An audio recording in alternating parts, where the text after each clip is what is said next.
Nestor, bakit may pagtaas sa singil sa toll at magkano naman ang itinaas? Ella, magandang tanghali.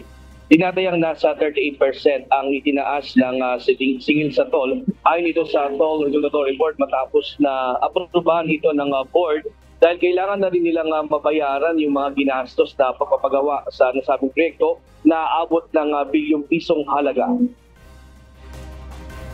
Ipinatupad na ang toll fees increase ngayong araw sa Section 2 sa bahagi ng Espanya going to Ramon Magsaysay NLEX STX Connector Road na may habang 1.84 kilometers. Ayon kay Toll Regulatory Board spokesperson Julius Corpus, halos isang taon na nagawa ang proyekto na nag-operate noong October 28, 2023.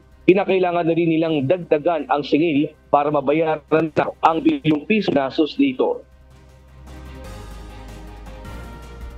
Hindi sila nangongolekta ng karagdagang singil.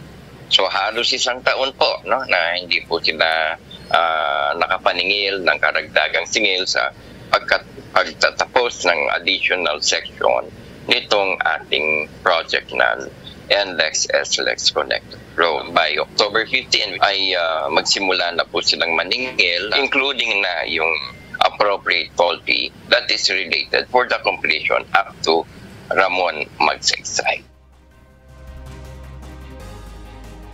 Dagdag pa rito, inaprubahan ito ng TRB kung saan nasa 38% ang itinaas ng singil sa nasabing lugar. Sa mga Class 1 vehicles na regular na car at SUVs, ang dating singil na 86 pesos, ngayon ay 119 pesos na. Ang Class 2 naman na bus at small trucks na dating 215 pesos, ngayon ay 302 pesos na ang singil. Habang sa Class 3 naman na malaking trucks na dating 299, ngayon ay 418 pesos na.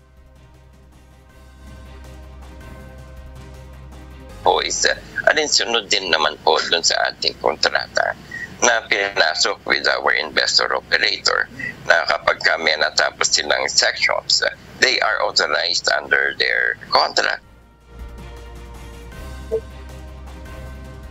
Ayon sa TRB, malaking tulong ang nasabing NLEX SLEX Road Connector upang mapabilis ang daloy ng trapiko. Target namang matapos ang Section 2 hanggang umabot ng Laguna, subalit wala pa silang anunsyo kung kailan ito matatapos.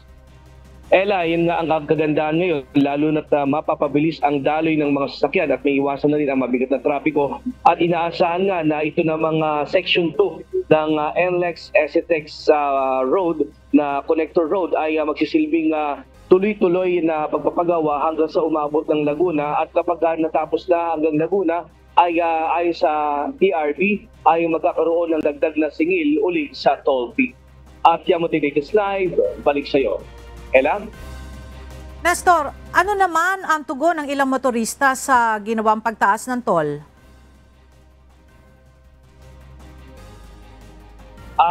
Ella, yun nga yung mga reaksyon. Yung iba kasi hindi nila alam na mayroong mataas na singil sa toll, pero kanya-kanya rin silang mga reaksyon. Pero nag-anunsyo naman at nag-abisyo naman itong TRB na maging sa ibang lugar na talagang October 15 nga ay mayroong ang pagtataas ng singil sa toll na ito nga ay umaabot ng nasa 38%.